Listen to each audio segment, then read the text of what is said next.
Hello, everyone. Welcome back. David here. We have a short-ish, I think, solo podcast for you today, and I'm going to be diving into what my or our social media strategy for 2022 is. So I want all these podcasts to be evergreen. Evergreen is kind of the buzzword out there, but basically, if you listen to a podcast, no matter what time it is, what day, what year, I want the information to be valid and helpful and useful and never go out of date. But this one isn't one of those, I suppose, because the social media stuff is always changing.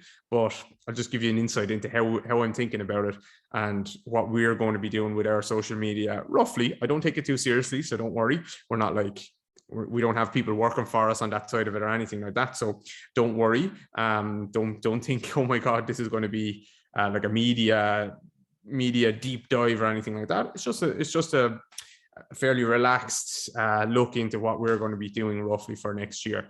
So it's 29th of December now, so I think it's a good time to start for us to reflect a little bit. I had a nice few days off. I probably had a week off, and I just had a few clients come in there. So I had one guy, Dinny, from Kilkenny. He's a herder. Shout out to Dinny. He gave me some nice caramel and oat squares. So he has we're rehabbing his ACL, and we had Kevin in from Wexford, and he has some knee issues. And then I had another client in Italy online. So just 3 clients today, and then I'm taking another few days off. So I just eased myself in with 3 clients after taking a week off, and had a really good Christmas. Not the same as always, because obviously COVID is rampant, but it was still good nonetheless. And I'm still a little bit rattled because I went out for a few beers with the lads. It might seem like I drink a lot because I put up the odd picture of me drinking a can of Guinness or something on social media. I don't. I rarely drink more than one drink or 2 drinks, very rarely. So we ended up having an absolute feed of Guinness, and one of the lads was getting us drinking Malibu and milk after that, and that just turned my stomach. That wasn't good. But one of the lads that I hadn't seen actually in a few years, because he's in Australia, he fell off his stool. So if you're someone who hopefully has friends, you'll understand there is literally nothing funnier than watching one of your friends fall over. And he fell off his stool, and that was hilarious. So that was quite enjoyable. So back today. So the social media strategy, and I hope you had a good Christmas too.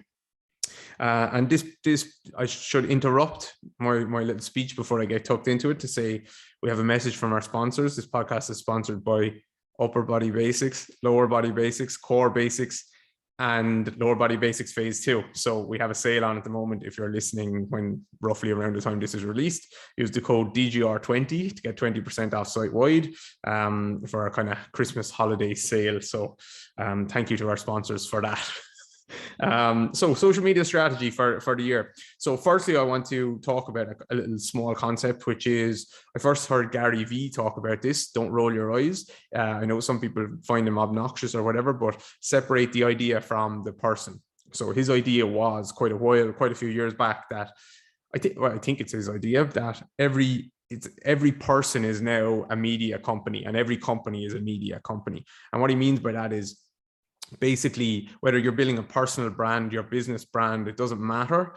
Whether you sell toothbrushes or toilet paper, it doesn't matter. Or whether you're a trainer selling programs or a physio clinic or whatever, it doesn't matter. You are now a media company. And the reason for that is people basically, in the past, to get your message in front of eyes of people, you had to use word of mouth. Or you had to use paid advertising pretty much, or kind of shop front location, so the best location. And you had to advertise on television or newspaper. That was pretty much it. Now there's YouTube, there's podcasts, there's Instagram, there's Facebook, there's a million other things. And basically, if you're not engaging on those social medias and other medias, and you can be as creative as you want, but if you're not engaging on those things, then someone, if you sell the best toilet brush or toothbrush in the world, and someone else, and you're not doing those things, someone else who does engage and treats their company like a media company and creates content and consistently delivers value to their clients via content, they will be more successful as a business. They will take your customers, and it's as simple as that. And in the coaching and rehab and therapy world, there is a lot of people out there who are doing that. And I would guess that if you're listening to this podcast, you are, I would nearly be guaranteed that you are a better coach or therapist than 99% of the industry already, just because you're actually interested in this type of work. And there's a lot of people out there who are terrible at coaching and terrible therapists, but they treat their content creation seriously. And so they get a lot more business, and they're taking business from you. And as a result of that, not just that they're taking business from you, but their clients are getting worse results, and they're having a larger negative impact on the industry. So I think it's important to understand that you are a media company. If you're in the business of business, then you are a media company first and foremost, and then all your other stuff is not secondary. But you have, it basically, if people don't know you exist, then it doesn't matter how good a coach you are. It doesn't matter. They have to know you exist first. So that's the first thing. So for us, Instagram is our main generator of audience. So this is where I started, obviously, on Instagram. And I always say to people, if I am giving people advice, and bear in mind, this is just me talking. This isn't, I'm not an expert or anything like that. This is just, and you should always remember that when I'm talking about anything, it's just my opinion. I'm not an expert. I'm not an authority. This is how I think. So take it with a grain of salt.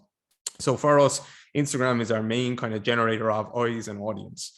And next year, roughly what I'm going to be aiming for is this. We're going to be aiming to release probably 2 reels a week. So reels are the trending things at the moment, the videos with the music over them and stuff like that. We're going to aim to release two posts a week, and we're going to aim to do stories every day, and then some paid ads, and then a podcast post. So let me dive into that for you. So 2 reels a week.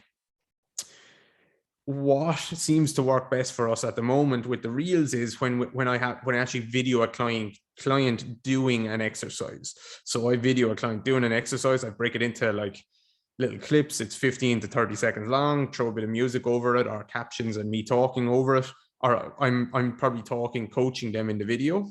And yeah, so reels, remember this, reels are for reach. So Instagram, the algorithm will show, at the moment at least, Instagram reels to way more people. So if I put up a post, just a post video versus a reel, the reel will get probably double the amount of views. So we'll do 2 reels a week, and we'll probably try and have them as a client doing an exercise. That is for reach. That is to get our page in front of a lot of people, followers, because their Instagram are only going to show your posts to a certain amount of followers. So it's getting the posts, the reels, in front of followers and non-followers. So people who haven't followed us yet. And that's like, hello, we exist. Look over here. And hopefully it's good. Hopefully it's good quality. We won't ever sacrifice on the quality of our posts, but we're just trying to chop it up in different ways. Second thing, we'll try and do 2 posts a week. So 2 reels a week, and then a post. So a post might be like a carousel, them swipey posts, or just a video. And that would be me talking probably about like just explaining something, or look at this athlete doing this, or look at this biomechanical concept or something like that. And that's where I kind of show, okay, the reel was entertaining maybe, and that was actually a nice little exercise or a nice tweak to an exercise. I might try that. But then here's a post of this guy explaining something that is kind of complex, and he's actually explaining it in a way that I understand, and it looks good, and he's speaking pretty well here and stuff like that. So the post is going to be about us building a bit more trust in the audience, building a bit more trust with us. And that's going to be kind of you'll tend to get more comments on those type of posts, which is more of a discussion, where people will comment. People will comment on the reels, but in those other posts, it's more of a discussion where it's like, tell me a little bit more about what you're saying about that internal rotation or something there. So 2 reels a week, 2 posts a week, that brings us up to 4. And then I'll probably have 1 post, which is the podcast. So I'm trying not to say post promoting podcast, because I don't have the pop filter on my microphone and it probably sounds weird. So I'm going to have to go for it anyway. So 1 post promoting the podcast, which is just like, here's a 10-second clip of David talking about what he was saying on the podcast or the video from the podcast and go listen to it. So that will drive people elsewhere. And on the podcast, so that brings us to no, it doesn't bring us yet. So that's Instagram. So I'm just taking it off here. I've written it down in front of me. So I'll try and do 2 reels a week, 2 posts a week, 1 post promoting the podcast. That brings us to 5 posts a week. That could be just a picture though. And then I do stories every day. So just a couple of stories where people reshare themselves, or I reshare someone doing one of my programs, or they listen to a podcast, or I'm just drinking a coffee or whatever. So stories are usually where we get our conversions. So people will watch the reels, they'll follow us, they'll learn some stuff, they'll build trust through the posts, they'll see other people saying how good our programs are or how much we help them. Then we'll have a swipe up or a click here to buy something, and that will bring them in, and then they'll buy something. So they'll usually buy something from the stories. I don't think it's that often that people go from a post to my profile page and click the link in my profile. They do sometimes in my bio, but it's more so through stories that they actually click. So stories are for converting them. The reels are for reach. The posts are for engagement and kind of building more trust. And then we will also have the post promoting the podcast is to drive them elsewhere, which also helps promote more trust. And then what was the other thing? The paid ads. So we'll probably have a paid ad every single week, pretty much. We don't spend much money on paid at all because I'm not good enough at it yet. I'm going to get better. So a paid ad just to get more eyes on our page every single week. So that's what we will do there. That's our Instagram strategy, and that's our overall strategy pretty much. If I could only do one thing, it would be Instagram. And I can talk more about each of those things at another date.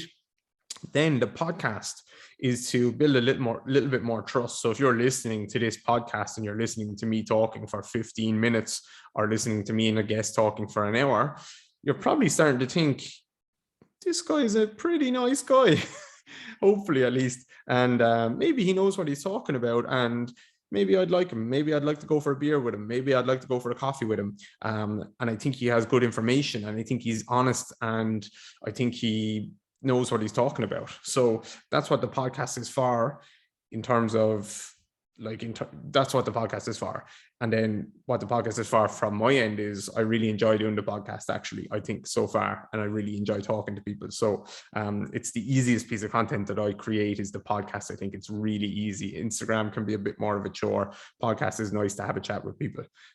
So the podcast is to build trust, and it's also a bit more of a niche thing where on my Instagram, I'm not quite just talking to coaches and therapists.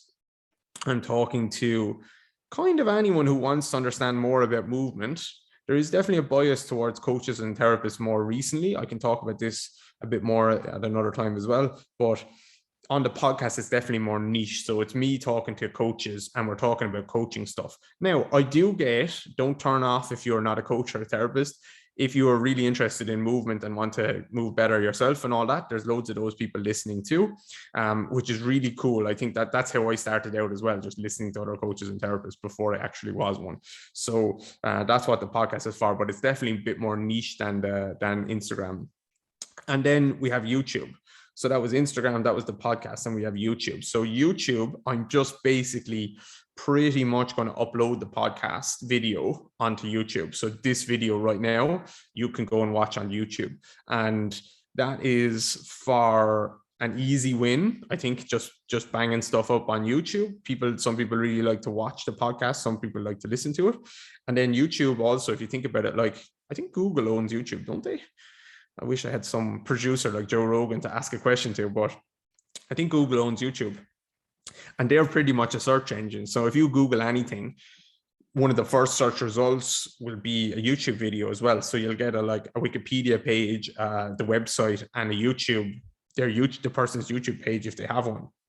So YouTube is very, very good for SEO, I think, and search engine optimization. And that content, I think, will be around forever, the YouTube content. Instagram might be deleted in a few years or gone or changed to something else.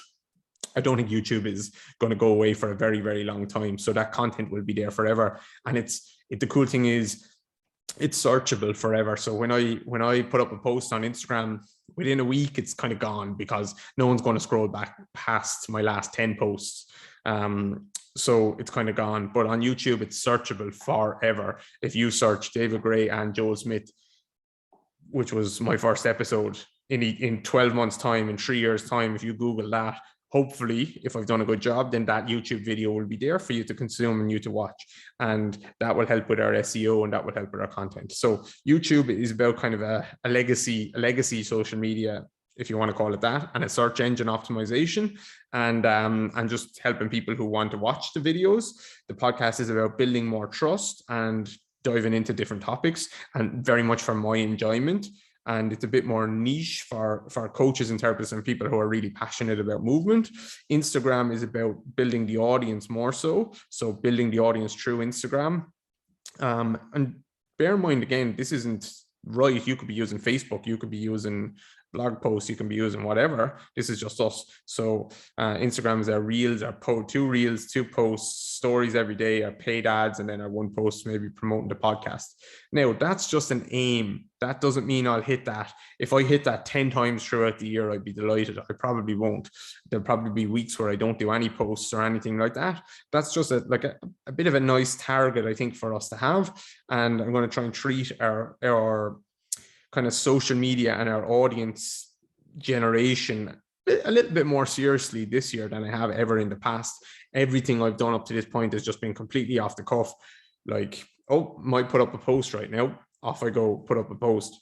So I'm still going to probably be like that, let's be honest, if you know me at all. But I'm just trying to have a little bit more structure to it as to what way we're doing it. So that is the podcast. I hope I didn't fly through that too fast, but I hope I didn't drag over anything too slow either. So I think the main takeaway would be, yes, you are a media company. If you are, you might not be, but you probably are. If you want your business to be very successful and you want yourself to be successful and you want to help more people, then you are, because you're going to need to put out content. And if you don't do it, some other shitty coach will do it. So that's important. Now, saying that doesn't need to be, if you're starting from zero, that doesn't need to be all the things I just said. It definitely shouldn't be all the things I just said. Just focus on doing 1 good post a week or 2 good posts a week or whatever. So I'm not giving you advice on what you should do necessarily. I'm just saying, here's what we do. So everyone listen to this. If you're interested in the movement business, then you are a media company. Instagram, I think, is a good place to build your audience. TikTok as well, even though I don't use that. And yeah, podcast can be quite good. YouTube can be quite good, I think, but we're only building that. And I just like to focus on getting good at one thing at a time. So I focus on trying to get good at Instagram, and now I'm trying to get better at Instagram while I add in a little bit of YouTube and a little bit of podcasting. So that is me out of here, I think. I hope you enjoyed it. Don't forget DGR20 for 20% off. Thank you again to our sponsors, and I will catch you guys soon.